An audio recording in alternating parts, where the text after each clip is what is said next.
10,000 lions in South Africa live in captivity in lion farms, yet only 3,500 lions in the country live in the world in freedom. Here's why. Behind electrified fences in South Africa's Free State province, a dark industry thrives. It's not about preserving wildlife, it's about profit, called hard cash. This stinks unbridled capitalism and greed. They have turned the kings and queens of the jungle into helpless subjects of greed. They are confined and commodified, reduced to mere products in a trade that is as lucrative as it is disturbing. These lion farms aren't sanctuaries, not by any measure. They are prisons, disease-ridden enclosures, undernourished lions. Their manes muffled, their roars silenced. The stench of decay strong, dead lions in freezers, waiting to be shipped overseas. The captive lions aren't bred for conservation, they are bred for their bones. Shipped to the east, ground into powders, brewed into potions, all to fuel ancient meats and modern greed. Traditional Chinese medicine claims that the bone wine, brewed from powdered tiger bones, mixed with herbs and alcohol, can treat illnesses like arthritis and rheumatism, and even boost sex drive. Although science doesn't back these claims, thousands upon thousands of wealthy Chinese swear that this bone wine works miracles for them. That's why the market for this bone wine remains insatiable and lucrative. When China tightened its rules in the tiger bone trade back in 2007, guess what happened? Lions became the new targets.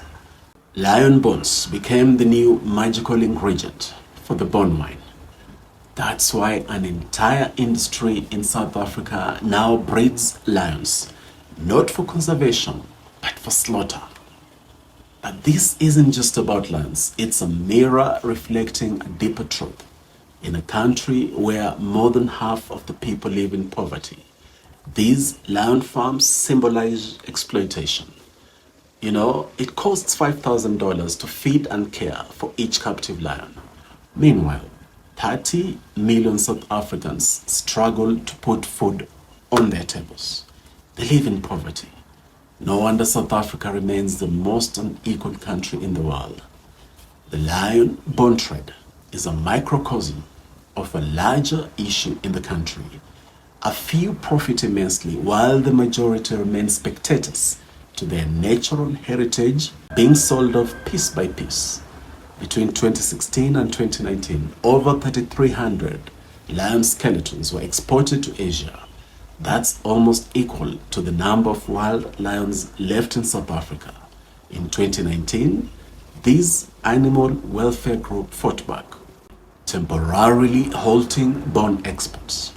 But the trade persists in the shadows, protected by those who profit from it. The lion bone trade is a stark reminder how far exploitation can go when profit is placed above preservation. It's a world where lions are reduced to parts, a world where their roar is silenced for the clink of coins.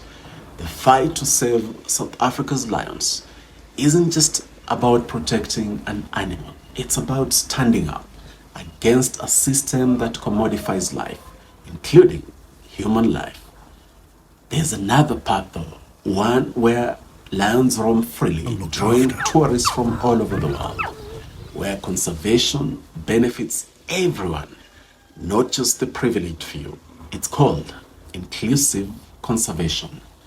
This is the promise of inclusive conservation, where South Africa's natural heritage is valued more than the bones of its wildlife, where the lives of these magnificent creatures are cherished, not exploited, where South Africans are valued as the national custodians of this wildlife, where the benefits accruing from the country's lions and magnificent wildlife benefit all the people of South Africa, not just a few.